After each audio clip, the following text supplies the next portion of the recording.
Before we get started into what's currently happening in Flint, I kind of just wanted to give a quick recap as to what actually happened, in case you didn't really know the details. So, in April of 2014, officials in Flint, Michigan decided to switch the city's water source from Lake Huron, the largest source of fresh water on the planet, to the Flint River in an effort to save millions of dollars. If you didn't know, the Flint River was once Flint's main water source up until the 1960s. By that time, the river was already irreversibly polluted. Raw sewage discharges from Flint's wastewater plants added ammonia and birthed fecal coliform bacteria into the river. GM plants contributed phenol, a chemical known to cause skin rashes, cardiovascular, and gastrointestinal diseases, and other serious health problems. Still, the decision was made which resulted in a highly corrosive lead poisoning water for over 100,000 low-income residents, proving that you cannot treat a city like a corporation.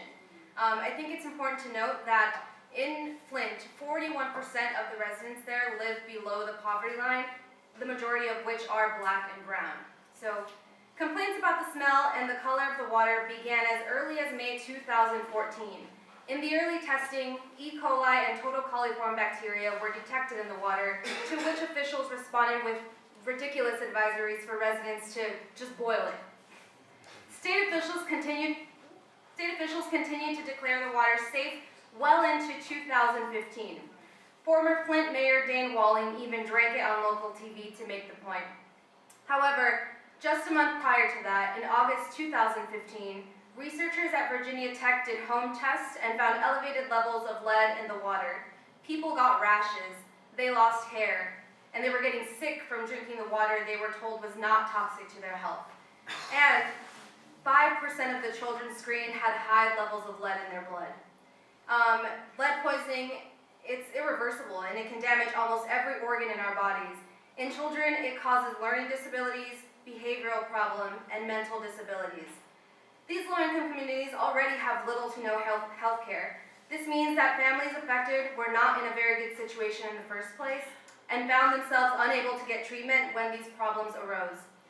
After the results of the water home testing, Governor Snyder released an action plan that would provide water filters for all residents and free water testing.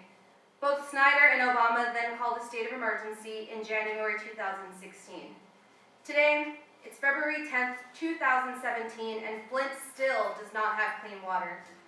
More than a dozen state locals have been criminally charged over the poisoned water.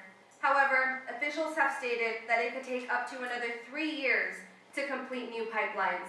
So far, only 600 of the thousands of pipes that need to be replaced have been replaced. And that's just Flint. Nationwide, it would take $300 billion to replace all of the lead service lines.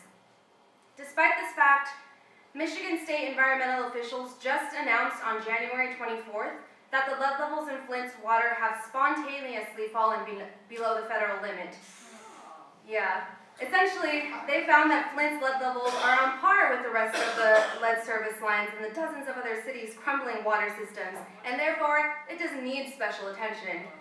District Judge John Corbett O'Meara dismissed a class action lawsuit that was filed recently by Flint residents against the state of Michigan following this announcement. In addition, the state declared they would no longer provide credits for Flint water customers starting on March 1st. This means Flint residents will have to pay for their poisoned water. The state will also no longer provide Flint with funding for the new pipes connecting their water service to the Great Lakes Water Authority. Neither the courts nor the governor or state officials have stepped up to realistically or concretely address the crisis. In fact, officials lied about this problem for over a year before the truth was revealed. They lied and they tried to cover it up. It was almost as if they were dealing with a public relations problem and not a public problem itself. And now they continue to jeopardize lives by failing to put people over profit. All of this taking place in the richest country in the world. Our government continues to spend almost $600 billion a year on war, while the residents of Flint continue to suffer from the disproportionate effects of systemic neglect and environmental racism. And though it was great to see corporate media cover this contaminated water disaster and the response from thousands in the form of protests and donations, we need to know and understand that under a capitalist system, Flint is only one of hundreds of cases in which low-income communities suffer from environmental racism.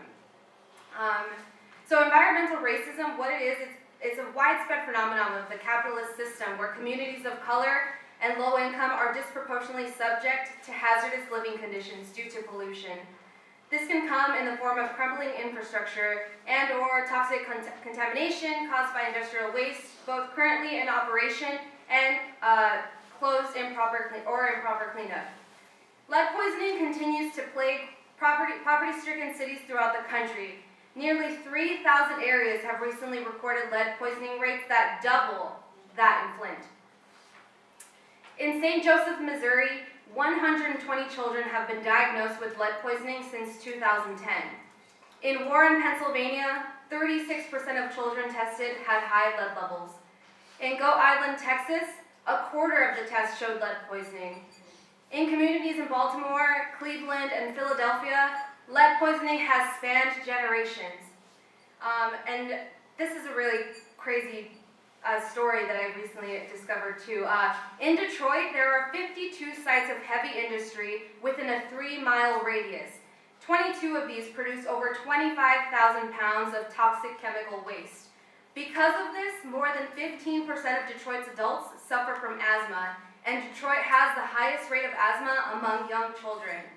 So many people have asthma in Detroit due to extreme pollution that there's actually a bootleg market for inhalers, as people cannot afford them in the medical market. Poverty is only making this injustice worse. I mean, you hear of bootleg market like DVDs or downtown LA, I got my bootleg Louis Vuitton, but like inhalers, that's pretty serious. Even and especially locally, we see the system's detrimental effects. Jordan Downs is a 700-unit public housing complex in Watts, where more than 2,500 low-income residents face environmental racism. Adjacent to the homes is a vacant lot and a walled-off industrial site. Once used for trucking operations, steel manufacturing, and waste storage, this lot contaminated the surrounding soil with pollutants such as engine oil, diesel, gasoline, paint thinner. Because of this pollution, Jordan Downs is one of California's top 5% most polluted regions. Environmental discrimination happens around the world as well. In Ecuador, Texaco dumped 18 billion gallons of toxic wastewater directly into the region's rivers, contaminating the soil and water sources used by indigenous residents for agriculture. They used it for fishing, bathing, drinking. This resulted in many people in their communities to become gravely ill. Some tests have even shown the contamination to contain cancer-causing polycyclic aromatic hydrocarbons at levels that are extremely higher than what's even permitted in the US. Like Flint, these low-income communities are plagued by industrial waste left behind, a legacy of lead. However, unlike Flint, and like the majority of incidents, these cases of environmental racism have received little media attention or funding to combat the poisoning. Also, we can't forget that Standing Rock is now facing the same struggle as the Trump administration recently approved the final permit for the completion of the Dakota Access Pipeline, which ultimately threatens their own water supply and will destroy sacred burial sites. We know that the Trump administration will continue to ignore these pressing environmental issues. This is clear with Trump's EPA pick, climate change denier Scott Pruitt, and his executive order preventing the Environmental Protection Agency from releasing any of its information. Just today, I heard on the radio, I'm sorry, I was listening to NPR, but I don't have, an aux cord in my car, what can I do? So on NPR, they were talking about how there's, every year there's an Alaska Forum on the environment, and this year they had 34 planned EPA administrators or attendees. This was cut in half. They were going to participate in 30 sessions on everything from drinking water and sanitation to climate change, but they decided to only send half of them because, and this is, I quote, to be better stewards of the American people's money. In addition to all of this, Mike Pence also has a history of environmental racism himself. As the former governor of Indiana, Pence dealt with 2 different lead poisoning crises. In February of 2016, Greentown, Indiana tested high in lead. Governor Pence responded almost immediately, visited the community, and the problem was remedied within 2 months. Later, in June 2016, residents of the West Calamute housing complex were ordered by the mayor of East Chicago to relocate due to lead poisoning. Testing of the soil revealed the highest levels of lead ever in the country. And recently, new testing has revealed East Chicago's water is also contaminated with lead. Pence did not have the same response to this catastrophe as he did for Greentown. He did not take immediate action. He did not visit. He had nothing to say to the people of East Chicago. Why? Well, let's take a look at the demographics of the two communities. Greentown is a town of 2,400 where 97% of its residents are white. In East Chicago, the population is 2,800 and there are 43% African Americans and 51% Hispanic or Latinos. This is environmental racism. When communities like East Chicago and Flint are forced to bear the disastrous impacts of environmental damage caused by industrial corporations, that's racism. When the EPA and the state departments of environmental management fail to protect their low-income citizens from environmental health risks, that's racism. More minorities and low-income communities will suffer from life-threatening health consequences and possibly die from environmental racism than from police brutality. And in order to change this, we need to change the system. Corporations will continue to dump on and build in poor minority-filled neighborhoods to save money. Money that goes directly towards war and corporate bailouts. Our current political system has made it clear that they do not care. They impoverish our brothers and sisters and force health problems upon them. Health problems they already cannot get treatment for because of little or no access to health care. For justice to be served, and in order to abolish environmental racism, we must bring an end to capitalism. Environmental racism and destruction exists because it's profitable, or it's a dire consequence of ruthless capitalist exploitation. As long as it's profitable, these catastrophes will continue to exist. The only way to fight this ruthless machine is by organizing and uniting in our struggles. From Flint to Standing Rock, water is life.